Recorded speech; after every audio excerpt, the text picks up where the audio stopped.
মোহনলাল গ্রামের ধনী কৃষক ছিল। তার বউ গায়ত্রীর অসুখে সব জমি বেচে দিতে হয়েছিল। সেই জন্য উনি ওনার ঘরের সামনে পরোটার দোকান খুলেছিলেন এবং খুব তাড়াতাড়ি ওনার ব্যবহার আর সুস্বাদু পরোটা গ্রামের লোকেদের খুব ভালো লেগে গেল। সুমিত্রা আর রাজু স্কুলের সামনে একটা পিৎজার দোকান হয়েছিল, যার প্রচার রেডিও, খবরের কাগজ, হ্যান্ডবিল আর পোস্টার লাগিয়ে তোড়জোড় করে করা হয়েছিল। ভাই, আমি কাল পিৎজা খেলাম, কি ভালো পিৎজা ছিল। আমি আর আমার বাবা কার পার্কিং এ পিৎজা অর্ডার করার পরে 1 ঘন্টা অপেক্ষা করেছি, তারপর আমরা পিৎজা পেয়েছি। আচ্ছা, এত ভালো খেতে পিৎজা? তা নাই তো কি, তোমাদের তো গার্ডরা ঢুকতেও দেবে না। ঢুকতে দেবে না কেন? আরে ওটা তোমাদের বাবার মতো তো ফুটপাতের পরোটার দোকান না যে যে কেউ চলে যাবে। ওই দোকানের একটা স্ট্যাটাস আছে, বড় লোকরা তাদের গাড়ি নিয়ে দাঁড়িয়ে থাকে, তারপরেই তারা পিৎজা খেতে পারে, বুঝেছো? রকির কথা শুনে সবাই হাসতে থাকে। সুমিত্রা পরোটা নিয়ে মজাটা একদম পছন্দ করেনি। রাজু যখন স্কুল থেকে বাড়ি যাচ্ছিল তখন পিৎজার দোকানে লোকের ভিড় দেখে দাঁড়িয়ে পড়ে। সুমিত্রা ওকে বুঝিয়ে সুঝিয়ে বাড়ি নিয়ে আসে। বাবা বাবা, আমরাও পিৎজা খেতে চাই। ঠিক আছে বাবা, খাইয়ে দেবো একদিন। এখন আমি গরম গরম আলুর পরোটা বানিয়েছি, ওটা খাও। আমি খাবো না, আমি খাবো না, আমি পিৎজাই খাবো।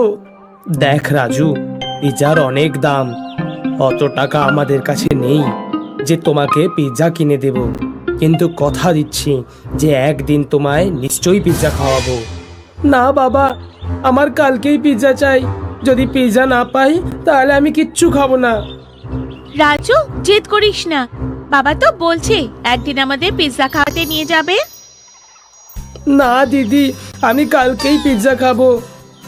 রকি দাদা স্কুলে বলেছিল পিৎজা দারুণ খেতে হয়। আরে রাজু, ও একজন ডাক্তারের ছেলে, ওদের কাছে অনেক টাকা। চল এখন খাবার খা।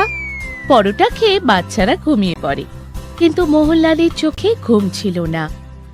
উনি নিজের গরিব হয়ে যাওয়াটাকে অসহায়ভাবে দেখছিলেন, যে নিজের বাচ্চাদের একটু খাওয়ার চাহিদা মেটাতে পারছেন না। ওনার চোখে জল চলে এলো। ভাবতে ভাবতে জানি না কখন উনি ঘুমিয়ে পড়েছে। পরের দিন সকালে বাচ্চারা স্কুলে যায়। আজও পুরো স্কুলে পিৎজা নিয়ে কথা হচ্ছিল। বন্ধুরা, কাল আমার জন্মদিন, আর কাল সন্ধেবেলায় আমার তরফ থেকে সবার জন্য পিৎজা পার্টি করছি। কাল রবিবার, স্কুলে ছুটি আছে। সবাই কাল সন্ধেবেলায় ভালো ভালো জামা কাপড় পরে চলে এসো, ঠিক আছে? দাদা, আমিও আসবো তো, আমাকে বললে না তুমি? না, তোমরা ওখানে যেতে পারবে না, ওখানে শুধু বড় লোকরা আসে যাদের স্ট্যাটাস আছে। তুমি শুধু পরোটা খাও। চল রাজু, ওদের পিৎজার থেকে ভালো আর সুস্বাদু আমাদের পরোটা। আরে যাও যাও, বাঁদররা কিভাবে জানবে যে আদা কেমন খেতে? স্কুলের বাইরে যে পিৎজার পোস্টার লাগানো আছে সেটাই দেখতে থাকো আর পরোটা খাও, ভেবে নিও পিৎজা খাচ্ছ।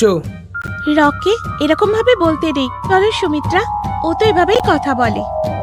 রাজুর ফটো দেখে পরোটা খাওয়ার কথায় সবাই হাসতে থাকে। সুমিত্রা আর রাজুর খুব খারাপ লাগে। দুজনেই বাড়ি চলে আসে। আরে রাজু, এরকম মন খারাপ করে দাঁড়িয়ে আসো কেন? বাবা, আসলে কথা হলো, রকির কাল জন্মদিন, ও সবাইকে নেমন্তন্ন করেছে, কিন্তু আমাদের করেনি, কারণ ওখানে সব বড় লোকরা আসবে। ব্যাস এই ব্যাপার। কাল আমি তোমাদের জন্য দারুণ আলুর পরোটা বানাবো আর আমরা পার্টি করব। আমি পরোটা খেতে চাই না, আমি শুধু পিৎজা খেতে চাই, আমার পিৎজা চাই। বাবু, আমি বললাম তো যে এখন আমার কাছে তোমাদের মাইনে দেবারও টাকা নেই, পিৎজা কোথা থেকে খাওয়াবো? এটা বলে মোহনলাল চোখে জল নিয়ে বাড়ির বাইরে পরোটার দোকানে চলে এলো। রাজু, তোমার এরকম বলা উচিত হয়নি। পিৎজা জেদ ছেড়ে দাও ভাই, যখন টাকা আসবে আমরা নিশ্চয় পিৎজা খাবো। এখনো অবধি আমাদের কাছে কি টাকা আছে? সবাই নতুন নতুন জামা কাপড় পরে আর আমরা 2 বছর ধরে একই জামা পরি। আমরা কি কোনোদিন পিৎজা খেতে পারবো না দিদি? এরকম কথা নয় ভাই, আমরা একদিন নিশ্চয় পিৎজা খাবো। সেদিন রাতে রাজু খাবার খায়নি, পরে কেউ খাবার খায়নি। সকালে মোহনলাল উঠলো আর বাজারে চলে গেল। ফিরে এসে দেখলো রাজু তখনও ঘুমিয়ে আছে। সুমিত্রার থেকে জানতে পারলো যে রাজু এখনো রেগে আছে, আজও খাবার খায়নি। ওঠো বাবু, আজ আমি তোমাদের পরোটা পিৎজা খাওয়াবো, চলো ওঠো। বাবা, আমি বলেছি তো যতক্ষণ না পিৎজা পাবো আমি কিচ্ছু খাবো না। মোহনলাল পরোটার মধ্যে চিজ, ফ্রুটস আর স্যালাড দিয়ে পিৎজা বানায়, কিন্তু হাজার বোঝানোর পরেও রাজু খেতে চায় না।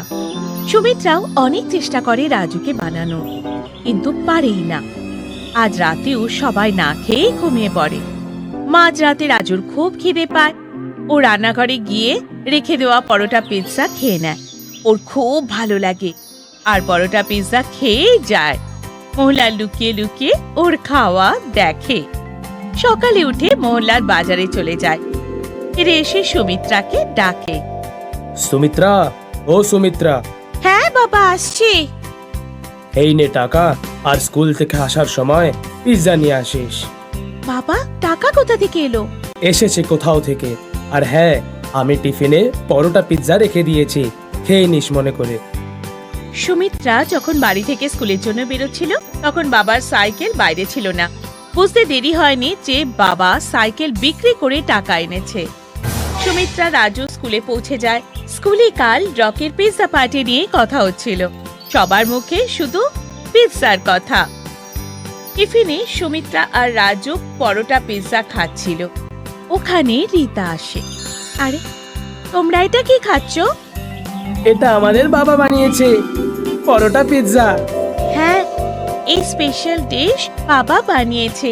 নাও, তুমিও খাও, খুব ভালো খেতে। আরে বাহ, দারুণ পরোটা পিৎজা বানিয়েছে তো। এটা তো দারুণ পরোটা পিৎজা। এসো সবাই দেখো পরোটা পিৎজা। কাল পার্টির পিৎজা থেকেও অনেক বেশি ভালো খেতে। সুমিত্রা প্লিজ, আমাকেও এক টুকরো দাও না। হ্যাঁ হ্যাঁ রকি, এই নাও। বাহ, সত্যি দারুণ খেতে এটা পরোটা পিৎজা। এরকম তো আমি জীবনেও খাইনি। শিগগিরই পুরো গ্রামে পরোটা পিৎজার কথা ছড়িয়ে পড়ল। সুমিত্রা ওর বাবাকে পরোটা পিৎজা বানানোর কথা বলল। এখন ওদের দোকানে প্রচুর ভিড় হতে শুরু করলো। পিৎজার দোকানে গ্রাহকদের সংখ্যা ক্রমশ কমতে লাগলো। পিৎজার দোকান প্রায় বন্ধ হতে যাচ্ছিল। তখনই একদিন পিৎজার দোকানের মালিক নিজে মোহনলালের কাছে এলো। মোহনলাল বাবু, আপনার পরোটা পিৎজার খুব নাম শুনেছিলাম, আজ টেস্টও করলাম। সত্যি দারুণ খেতে। তোমার হাতে তো জাদু আছে। অনেক ধন্যবাদ। কেননা আমরা দুজনে মিলে কাজ করি। আপনি আমার দোকান চালাবেন, আমি ফান্ডিং আর মার্কেটিং দেখে নেব। যা লাভ হবে অর্ধেক অর্ধেক নিয়ে নেব। মোহনলালের এই প্রপোজাল ভালো লাগলো। দুজনে মিলে একসাথে কাজ করতে লাগলো। তাই পিৎজার টেস্ট আর ভালো মার্কেটিং এর জন্য খুব শিগগিরই ওনার দোকান অনেক শহরে খুলে গেল।